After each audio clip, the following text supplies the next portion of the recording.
Senator Bato, yung mga tanong nanggaling ho to sa mga netizen. Handa na ho ba kayo? Baka mamaya tamaan kayo ng ano dyan. Alam niyo naman, medyo matindi ang akusasyon ng ilang mga netizen sa inyo. Walang problema, Banat Bay. Go ahead. Sige, birahin na natin. Yeah. Number 1, kayo po ba ay bayaran ni Madam Lisa Marcos? Nagtatanong lang po, Hindi po. Wala pong presyo. Wala po akong presyo. Nagtatanong lang po Bakit ho kayo nagsi-Senate hearing? Para nga yung ma-address itong issue ng leakage. Yung leakage ng mga confidential classified documents. Yun ang purpose po natin dito. Kayo po ba ay nagkausap na ni Maharlika at nag-sorry po ba siya ng personal o through social media na naman? Wala man kami contact, hindi man kami nag-uusap niya. Kaya lang naman pinipilit yan dyan para para gurgurin Ayun ang akusasyon ng ibang tao Kung gano'n na tayo kawalang tiwala sa atong gobyerno, we might as well invite you to be our resource person. Aanin ba natin yung mag-uusap tayo kung wala na kayong tiwala sa inyong Senado, wala na kayong tiwala sa ating embahada. So useless po. Inihiling ni Maharlika, imbitahan niyo daw po ang ating Pangulong Marcos sa Senado dahil siya naman daw ang issue dito at hindi naman daw si Maharlika ang issue. Ang issue daw dito ay yung magiging involved ni PBBM dito sa issue na to.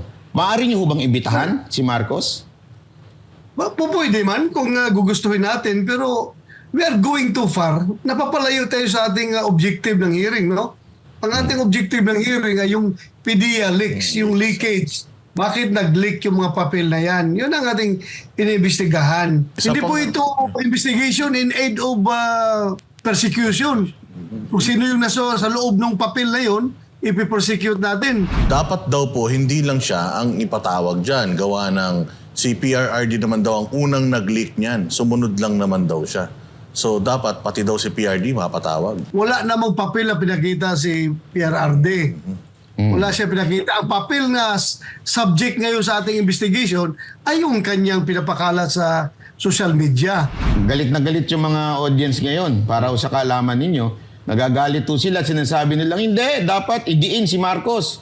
Dapat siya ang issue dito. Dapat patunayan na addict daw ang presidente. Trending ngayon sa social media yung sinasabi nila na si Senator Bato daw ay lumambot na. So ano pong masasabi nyo, Senator Bato, doon sa si Senator Bato ay hindi na daw bato, marshmallow na? Ang hirap kasi, let's be frank about it. Some of these people who are criticizing us, they are all out for blood. They're asking for blood. Gusto nila kaagad na pag-hearing natin, bitayin kaagad natin si Pangulong Marcos na hindi man yan ang aking inquiry. Ang inquiry ko is PDEA yung leakage. Hindi man ako korte na makapag-condemn beyond reasonable doubt na talagang drug user yung ating Pangulo. Yun ang gusto nilang gawin ko. Mag-fishing expedition para idiin natin yung ating Pangulo. Hindi naman siguro. Hindi, Senator Bato, naisip ata nung iba na hindi ho kayo senador. Judge daw kayo. Baka ganun ang naisip nila. Baka yun iniisip nila. Hindi man ako judge na papalo kagad ng Hindi nyo pa daw pwedeng ikulong? Guilty.